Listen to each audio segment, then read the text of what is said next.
Welcome to everybody in my YouTube channel. BSc second year की class में आपका स्वागत है। जैसा कि हम पिछली क्लास में चर्चा कर रहे थे सेकेंड और थर्ड ट्रांजिशन सीरीज एलिमेंट की, जिनके चुंबकीय गुणों की और संकुल बनाने की प्रवृत्ति के बारे में हमने चर्चा की। अब उसके बाद जो आपका आज की क्लास में जो अगला टॉपिक हम डिस्कस करने जा रहे हैं वो है धातु धातु बंधन या गुच्छ यौगिक या क्लस्टर कंपाउंड्स। देखो, जो आपके मेटल आयंस होते हैं इनमें आपस में बंध बनाने की प्रवृत्ति होती है और ये मेटल बॉन्डिंग के कारण जो बनने वाले कॉम्प्लेक्स होते हैं ये क्लस्टर कंपाउंड अर्थात गुच्छ यौगिक कहलाते हैं। जब धातु धातु आपस में क्रिया करके धातु धातु बंध बनाते हैं तो इस प्रकार के निर्मित यौगिक गुच्छ यौगिक कहलाते हैं, अर्थात वो क्लस्टर कंपाउंड्स कहलाते हैं। यहाँ से आपसे क्वेश्चन पूछा जाता है, शॉर्ट क्वेश्चन भी यहाँ से आता है एग्जाम में। 3D जिसे हम प्रथम संक्रमण श्रेणी कहते हैं, प्रथम संक्रमण श्रेणी के यौगिकों में बंधन क्षमता कम पाई जाती है क्योंकि इनका आकार छोटा होता है, जबकि 4D व 5D श्रेणी अर्थात द्वितीय और तृतीय संक्रमण श्रेणी के तत्व अधिक मात्रा में गुच्छ यौगिकों का निर्माण करते हैं। 3D श्रेणी के तत्व केवल कार्बोनिल यौगिकों के रूप में ही गुच्छ यौगिक बनाते हैं जिनमें धात्विक बंधन पाया जाता है, जबकि 4D व 5D श्रेणी के तत्व कार्बोनिल के अतिरिक्त अन्य प्रकार के गुच्छ यौगिकों का भी निर्माण करते हैं। तो ये बात बहुत ध्यान देने योग्य है यहाँ पर कि जो प्रथम संक्रमण श्रेणी के जो एलिमेंट्स हैं वो ओनली और ओनली कार्बोनिल के साथ में क्लस्टर कंपाउंड या गुच्छ यौगिकों का निर्माण करते हैं, जबकि जो आपकी द्वितीय और तृतीय संक्रमण श्रेणी है अर्थात 4D 5D जो सीरीज हैं वो आपके अन्य यौगिकों के साथ भी गुच्छ यौगिक बनाते हैं। तो देखो, इनके कुछ एग्जाम्पल थे, जो महत्वपूर्ण एग्जाम्पल थे वो यहाँ पे हमने लिस्ट किए हैं। प्रथम संक्रमण श्रेणी द्वारा बनाए जाने वाले गुच्छ यौगिक जैसे Mn2CO10, Fe2CO9, Fe3CO12, CO4CO12। यहाँ आप देख रहे हैं कि CO और CO दोनों डिफरेंट CO हैं। ये वाला कार्बोनिल वाला मतलब कार्बन मोनोऑक्साइड वाला CO है और इस CO आपका कोबाल्ट वाला CO है। इस CO में ऑक्सीजन छोटा रहता है और इस CO में कार्बन और ऑक्सीजन की दोनों की साइज समान होती है, दोनों बराबर होते हैं। तो आप इसमें कंफ्यूज होते हो कई बार, तो यहाँ कंफ्यूज होने की आवश्यकता नहीं है। जो सराउंडिंग एटम है वो लिगेंड और कार्बोनिल होता है और जो सेंट्रल एटम है वो कोबाल्ट हैं। इसी प्रकार यहाँ CO2 CO8 ये हैं आपके प्रथम संक्रमण श्रेणी द्वारा बनाए जाने वाले गुच्छ यौगिक क्लस्टर कंपाउंड्स।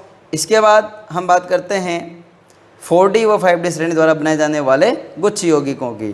तो देखो, यहाँ पर 4D और 5D द्वारा जो बनाए जाने वाले गुच्छ यौगिक है वो हैं iridium 4 CO12, RH4 rhodium CO12, MO6 Cl8 ये मोलिब्डेनम है और यहाँ 6 केंद्रीय धातु परमाणु हैं मोलिब्डेनम के और 8 क्लोरीन आयन हैं जो इसे घेरे हुए हैं। Re2 Cl8 2 minus, MO2 Cl9 3 minus, Nb6 Cl2 2 plus ये नोबेलियम है। ReCl3 रीनियम ट्राइक्लोराइड और रीनियम ट्राई क्लोराइड ये है इसका ये ट्राइमर है Re3Cl9। तो ये तो हो गए इनके क्लस्टर यौगिक। अब इन क्लस्टर यौगिक की संरचनाएं कैसी कैसी होती है हम कुछ पर डिस्कस कर लेते हैं। जैसे आपका Mn2CO9 है तो Mn2 के बीच में पहली बात तो मेटल बॉन्ड होगा। जैसे कि देखो आपका ये Mn ये Mn मैग्नीज के बीच में मेटल बॉन्ड, एक बॉन्ड इसका बन गया है। इसके बाद में CO9 है तो जाहिर सी बात है कि एक Mn के पास 4.5 CO आने चाहिए।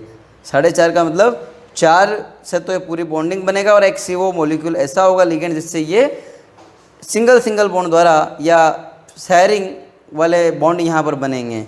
तो देखो, इस मैग्नीज के साथ में 4 कार्बोनिल जो हैं लिगेंड जुड़े हुए हैं, इसके साथ भी 4 लिगेंड जुड़े हुए हैं, लेकिन एक कार्बोनिल जो लिगेंड हैं वो डॉट लाइन से दोनों मैग्नीज से जुड़ा हुआ है।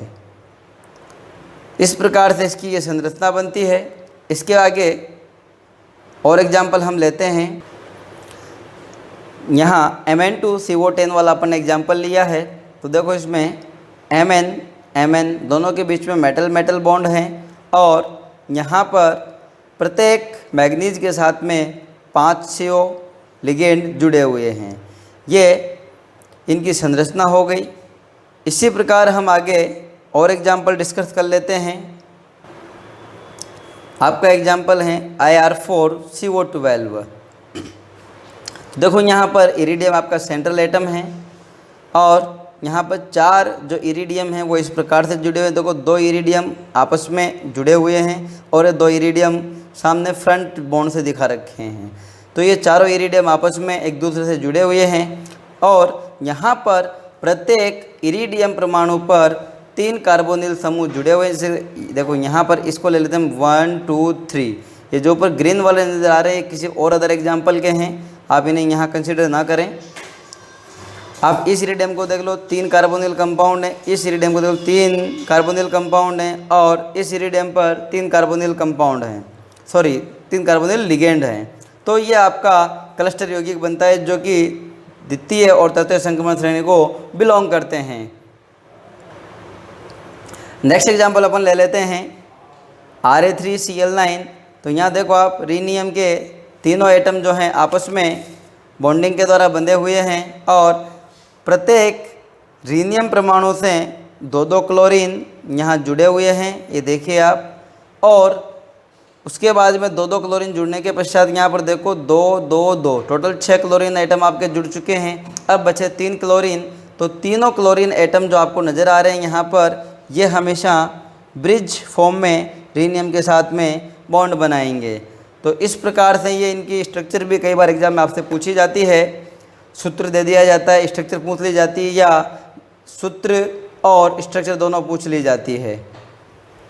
इसके बाद आपका जो अगला टॉपिक है वो है संक्रमण तत्वों का त्रिविम रसायन।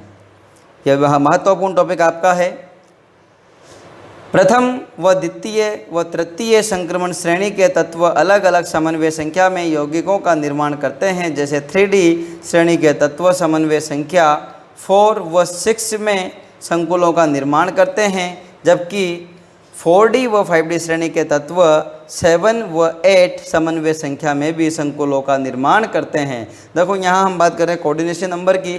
तो जो प्रथम ट्रांजिशन सीरीज के एलिमेंट हैं वो ओनली और ओनली 4 और 6 कोऑर्डिनेशन नंबर वाले कंपाउंड्स का निर्माण करते हैं, जबकि 4D एंड 5D के जो आपके एलिमेंट हैं, जो तत्व हैं, वो समन्वय संख्या 7 व 8 तक के यौगिकों का निर्माण करते हैं। इन तत्वों का तुलनात्मक अध्ययन वर्ग के अनुसार निम्न प्रकार किया जा सकता है।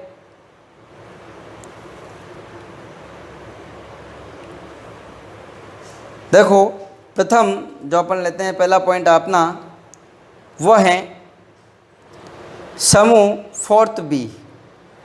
इस समूह में टाइटेनियम, जिरकोनियम, हैफनियम के तत्व आते हैं या होते हैं। टाइटेनियम तो 4 व 6 समन्वय संख्या प्रदर्शित करता है, परंतु जिरकोनियम के द्वारा निम्न संकुलों में 7 व 8 समन्वय संख्या प्रदर्शित की जाती है।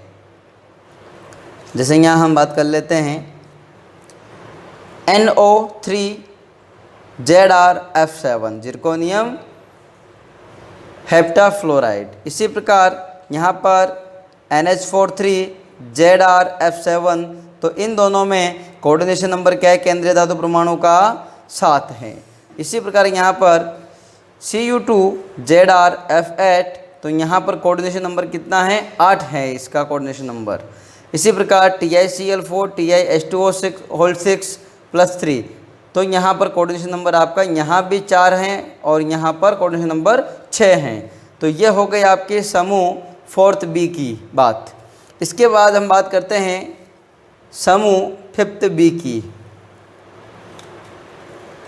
समूह 5th B की हम चर्चा करते हैं। इस समूह में वेनेडियम, नोबेलियम और टेंटेलम तत्व उपस्थित होते हैं, जिनमें वेनेडियम 4 व 5 समन्वय संख्या प्रदर्शित करता है, जिनमें क्रमशः चतुष्फलकीय व त्रिभुजीय द्विपिरामिडीय ज्यामिति का निर्माण करते हैं, जबकि समन्वय संख्या 6 में अष्टफलकीय ज्यामिति का निर्माण होता है या अष्टफलकीय ज्यामिति बनती है। देखो सिंपल सी बात है, यदि किसी मेटल आयन से यदि 3 लिगेंड जुड़ते हैं तो ट्राइगोनल प्लेनर या त्रिभुजीय समतल संरचना बनेगी। यदि आपके 4 लिगेंड जुड़ते हैं तो वर्ग समतलीय हो सकती है, चतुष्फलकीय हो सकती है। यदि आपके 5 लिगेंड जुड़ते हैं तो वो जो हैं त्रिभुजीय द्विपिरामिडीय संरचना हो सकती है। आपका यदि 6 लिगेंड जुड़ा हुआ है तो विकृत अष्टफलकीय हो सकती है, वो सिंपल अष्टफलकीय हो सकती है। और यदि आपके 7 लिगेंड मेटल आयन से जुड़े हुए हैं तो वो पंचभुजीय द्विपिरामिडीय उसकी संरचना होगी। इस बारे में मैं पहले आपसे चर्चा कर चुका हूँ, बता चुका हूँ कि किस कंडीशन में कौन सी जो है ज्यामिति बनेगी आपके कंपाउंड की। तो देखो यहाँ कुछ एग्जाम्पल है अपने। नोबेलियम हेप्टाफ्लोराइड 3- तो इसकी देखो संरचना बनेगी पंचभुजीय द्विपिरामिडीय ज्यामिति इसकी बनेगी। VCl4- VCl5, तो यहाँ VCl4 की आपकी कोऑर्डिनेशन नंबर 4 होगा, VCl5 में कोऑर्डिनेशन नंबर 5 होगा, VF6 में कोऑर्डिनेशन नंबर आपका 6 है और इसकी ज्यामिति होगी अष्टफलकीय, इसकी भी ज्यामिति अष्टफलकीय है। TAF6 इन सब के कोऑर्डिनेशन नंबर 6 हैं तो इनकी ज्यामिति अष्टफलकीय होगी। इसी प्रकार नोबेलियम हेप्टाफ्लोराइड में आप देखिए यहाँ पर पंचभुजीय द्विपिरामिडीय की संरचना होगी और कोऑर्डिनेशन नंबर इसका 7 होगा। यहाँ पर NbCN8 है तो यहाँ पर जो है कोऑर्डिनेशन नंबर 8 इसका है। एक और बात आप यहाँ ध्यान दीजिए, मैं पिछली क्लासों में बता चुका हूँ, आवर्त सारणी वाले उसमें लेक्चर में बता चुका हूँ कि कौन से वर्ग में जो एलिमेंट है उनको किस वर्ग में रखा है। तो देखो स्कैंडियम को हम 3rd B बोलते हैं, टाइटेनियम वाले को 4th B, वेनेडियम वाले वर्ग को 5th B, क्रोमियम वाले को 6th B, मैग्नीज वाले को 7th B और यहाँ पर आयरन, कोबाल्ट, निकिल इन तीनों को 8 B में रखा है, या हम कह सकते हैं 8 B में हमने 3 वर्गों को रखा है। इसके बाद जो आपका कॉपर है ये यहाँ पर फर्स्ट B होता है, ये होता है आपका फर्स्ट B और जिंक वाला जो होता है आपका ये होता है 2nd B। ये आपको ध्यान रखना है कि कौन से वर्ग को कौन सा B हम कहते हैं या नोमेनक्लेचर इनका किस प्रकार से हमने किया है पीरियोडिक टेबल के अनुसार। अब हम बात कर लेते हैं इससे आगे समूह 6B की। तो 6B में कौन आएगा? क्रोमियम वाला वर्ग। इस समूह में क्रोमियम, मोलिब्डेनम, टंगस्टन आते हैं। क्रोमियम CrCl4 में चतुष्क फलकीय ज्यामिति बनाता है, जबकि समन्वय संख्या 5 में क्रोमियम व मोलिब्डेनम दोनों CrCO5 या MoCO5 का निर्माण करते हैं। ठीक इसी प्रकार CrOCl4 संकुल वर्ग समतलीय तथा MO2Cl4 द्विलक के रूप में वर्ग समतलीय संरचना बनाता है। नेक्स्ट अपना पॉइंट है वो है समूह 7th B। इस वर्ग में मैग्नीज, टेक्नीशियम, रिहनियम आते हैं। चतुष्फल के ज्यामिति में MnO4- TcO4- एवं ReO4- उपस्थित रहते हैं, जबकि MnCO5, TcCO5, ReCO5 त्रिभुजीय द्विपिरामिडीय ज्यामिति में उपस्थित होते हैं। कौन सी ज्यामिति में? त्रिभुजीय द्विपिरामिडीय ज्यामिति में उपस्थित होते हैं। आगे हम बात करते हैं MnCl5 Re2Cl8 वर्गाकार पिरामिडीय संरचना में उपस्थित रहते हैं या व्यवस्थित रहते हैं। नेक्स्ट आपका पॉइंट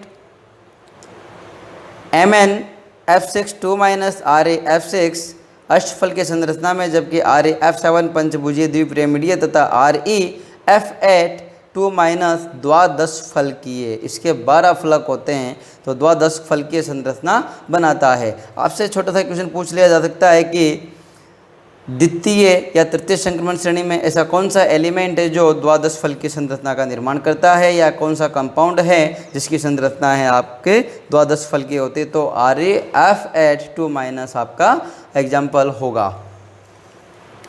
नेक्स्ट आपका पॉइंट है समूह 8th B। इस समूह में 3 उपसमूह को सम्मिलित किया गया है। कौन कौन से उपसमूह? Fe समूह, CO समूह और निकल समूह। ठीक है, तो हम सबको वन बाय वन करके लेते हैं। पहला समूह है आपका Fe समूह। इस समूह में FeCl4 2 FeCO4 तथा RuO4 2 चतुष्फल की ज्यामिति बनाते हैं, जबकि अमीन CO5 के रूप में त्रिभुजीय द्विपिरामिडीय संरचना बनाते हैं। जबकि MX6 2 टाइप के जो आपके कॉम्प्लेक्स होंगे, M क्या है मेटल आयन, X क्या है हैलाइड यहाँ पर, तो X बराबर फ्लोरीन, क्लोरीन, ब्रोमीन, आयोडीन हो सकते हैं। तो यहाँ पर X में कोई भी आपका हैलाइड होगा तो जो ज्यामिति बनेगी वो हमेशा अष्टफल की ज्यामिति बनेगी। इसके आगे हम बात करते हैं समूह बी पॉइंट जो है आपका CO उपसमूह। इस उपसमूह में CO तथा रोडियम, इरिडियम आते हैं। कोबाल्ट तथा रोडियम कार्बोनिल समूह के साथ चतुष्फल की ज्यामिति बनाते हैं। जैसे एग्जांपल है आपके COCl4 2 RsCO4, तो ये दोनों टेट्राहेड्रल या चतुष्फल की ज्यामिति बनाएंगे। साथ में CONH3 6+3 में ये ऑक्टाहेड्रल बनेगा, RsCl6 3- में ये भी ऑक्टाहेड्रल बनेगा, एंड इरिडियम हेक्साक्लोराइड भी आपका ऑक्टाहेड्रल ज्यामिति बनाएगा। इसके बाद निकल उपसमूह जो है आपका, इस समूह में निकल, पैलेडियम, प्लेटिनम आते हैं। चतुष्फल की ज्यामिति में निकिल CO4 या टेट्रा कार्बोनिल निकल, जबकि NiCN5 3- वर्ग पिरामिडीय संरचना बनाते हैं तथा NiF6 निकल हेक्साफ्लोराइड 2- अष्टफल की ज्यामिति बनाता है। NiH2O6 2+ पैलेडियम हेक्साक्लोराइड या PdCl6 PtCl6 2- ये सारे जो आपके कंपाउंड हैं ये अष्टफल की ज्यामिति का निर्माण करते हैं। अब इसके बाद जो आपका टॉपिक है वो है कॉपर वर्ग के तत्वों के रसायन की तुलना करनी है हमें। वीडियो आपका आज का काफ़ी लंबा हो जाएगा, तो आज की क्लास में यहाँ तक ही। इसके आगे के टॉपिक्स की चर्चा हम इससे अगली क्लास में करेंगे। Thank you all of you.